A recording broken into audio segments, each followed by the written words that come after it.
Are you struggling to write emails that get your audience attention? In today's video, we're going to talk about 4 questions that you need to ask yourself every single time you sit down to write an email.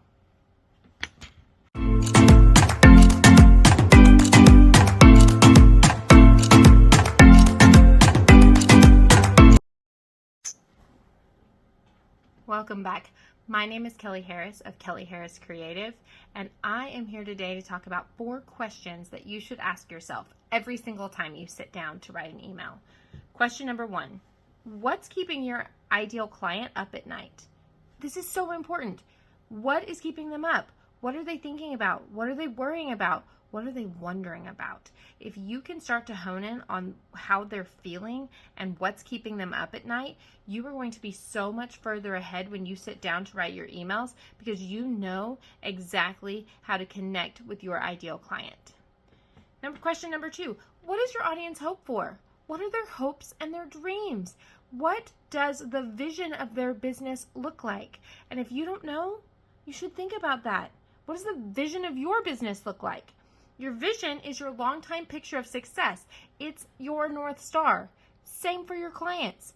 It's their North Star. So what does the vision of their business look like? What do they hope for? What do they dream about? What do they want their business to look like in 5 years?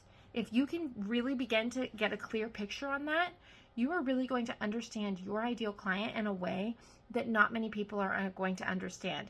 And what's more important, you can really connect to that creativity and really start to speak onto those aspirations and those hopes and those dreams in your email as you start to show clients that you are in fact the answer to the troubles and the problems that they are seeking. Question number 3, what are their pain points? What are they struggling with right now? How are their day-to-day struggles going to help them get to that vision? And how are those day-to-day struggles really going to show that they A, have a problem, that they're problem aware, and B, that they are solution aware and that you in fact are the solution. So how do we begin to really hone in on those things? These are all questions that we can go way deep into if you want to, but I really want to just hit these pretty quickly and then we'll go back over each one. And then the last question that I want you to start to think about is how can your product or service improve their life? This is really about dreaming about the transformation that you can give them and what life looks like on the other side. So we've talked a little bit about each one. Now let's really go back and dive into them. What's keeping your ideal client up at night? What's keeping you up at night? If you don't know what's keeping your ideal client up at night, your best bet is to start asking your clients, what are you worried about? What are you thinking about? What is the thing that you wake up at 2 a.m. in a cold sweat and that's the thing that's on your mind about your business? If you can tell me that one thing, what is it? And what you're going to see is if you start asking and you just start listening, it's your market research. It's really going to help people to, one, tell you what they're thinking, but also it gives you so much more of a clear picture onto what they're really struggling with. It also could tie back to their pain points and what they think their pain points are, because they're going to describe them to you. And even if you do not, even if you look at it and you're like, that's not really your problem, it's their problem as they see it. And so that is where you're going to have to start and what you're going to have to address as you start to really say, you're telling me that your pain point is that you're not connecting with your ideal people. But really what your pain point is you're going after the wrong people. The people that you want to serve are not the people that need your service.